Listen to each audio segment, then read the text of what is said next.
हमें सऊदी अरब आए हुए 2 बरस हुए थे कि मेरे शौहर अरबाब की मुलाकात कंपनी में एक पाकिस्तानी शख्स खालिद से हुई, जो उसी सऊदी कंपनी में मुलाजमत के लिए आया था जहां मेरे शौहर काम करते थे।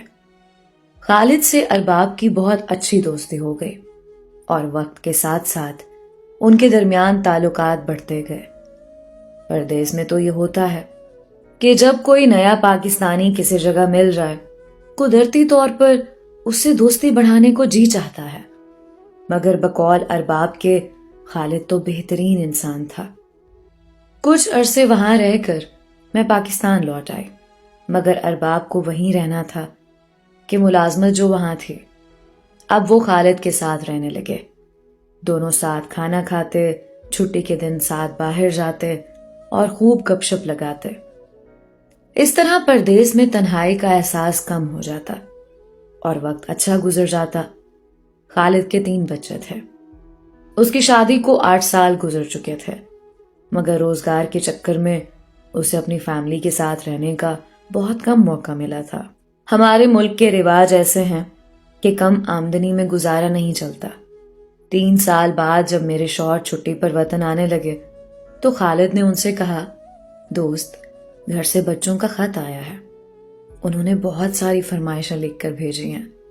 मेरी छोटी बच्ची ने कुछ खिलौनों और फ्रॉकों की फरमाइश की है। तुम ये चीजें ले जाना। शायद बच्चे बहुत उदास हैं। तभी बीवी ने ऐसा खत लिखा है कि दिल घबरा रहा है। मुझे उनसे इतना प्यार है कि जी चाहता है उड़कर घर पहुंच जाऊं। अरबाब पाकिस्तान पहुंचे तो चंद दिन घर पर गुजारने के बाद शहर चले गए। खिलौने पार्सल और खत लेकर वो खालिद के घर गए और बेल बजाई। एक बच्चे ने आकर झांका, फिर दौड़ता हुआ वापस अंदर गया। उसकी आवाज जैसे कानों में रस घोल रही हो। वो कह रहा था, अम्मी अब्बू ने अंकल को भेजा है। अंकल हमारे लिए खिलौने लाए हैं। अरबाब के हाथों में पार्सल देखकर शायद बच्चे ने अंदाजा लगा लिया था कि ये शख्स उनके वालिद की तरफ से आया है। मुमकिन है उसको हर वक्त बाप का इंतजार रहता हो, या वो गेट पर हर आने जाने वाले को बाप का नुमाइंदा समझता हो। जरा देर के बाद दरवाजा खुल गया। खालिद की बीवी आई और कहने लगी, आ जाएं भाई साहब, आप सऊदी अरब से आए हैं ना? अरबाब ने अपना तारुफ करवाया। जी हाँ, मैं अरबाब अहमद हूं। मैंने आपकी अमानतें सुपुर्द करना थी। खातून ने उनको ड्राइंग रूम में बिठाया। इतने में खालिद के बच्चे भी दौड़ते आ गए। 2 छोटे उनकी गोद में चढ़ बैठे और अपने बाप के बारे में बार बार सवाल करने लगे।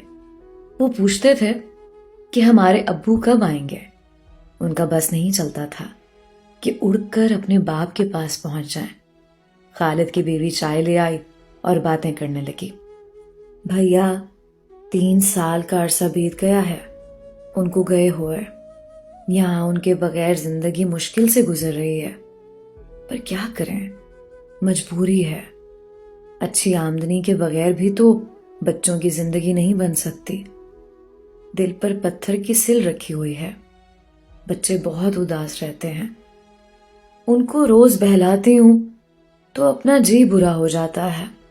भाईजान 3 साल हो चुके हैं, वो तो आने का नाम ही नहीं लेते। आप बताइए वो कब आएंगे? अरबाब ने उसे तसल्ली दी कि भाभी फिक्र ना करें, वो जल्द आ जाएंगे। जब मैं छुट्टी खत्म करके यहाँ से जाऊंगा तो वो छुट्टी लेकर आ जाएंगे। मैं भी 3 साल के बाद आया हूं। दोबारा आने का कहकर वो बच्चों को प्यार करके लौट आए।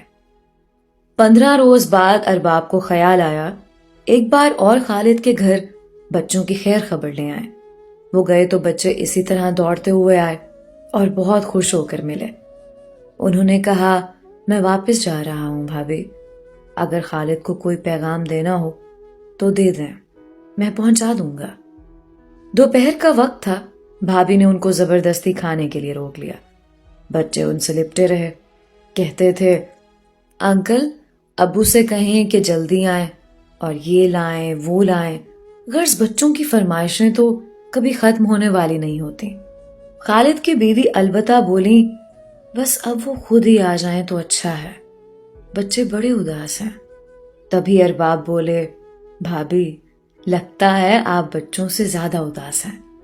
اس پر وہ رو پڑی، کہنے لگیں، ارباب بھائی بڑی مشکل سے تو ہماری شادی ہوئی تھی،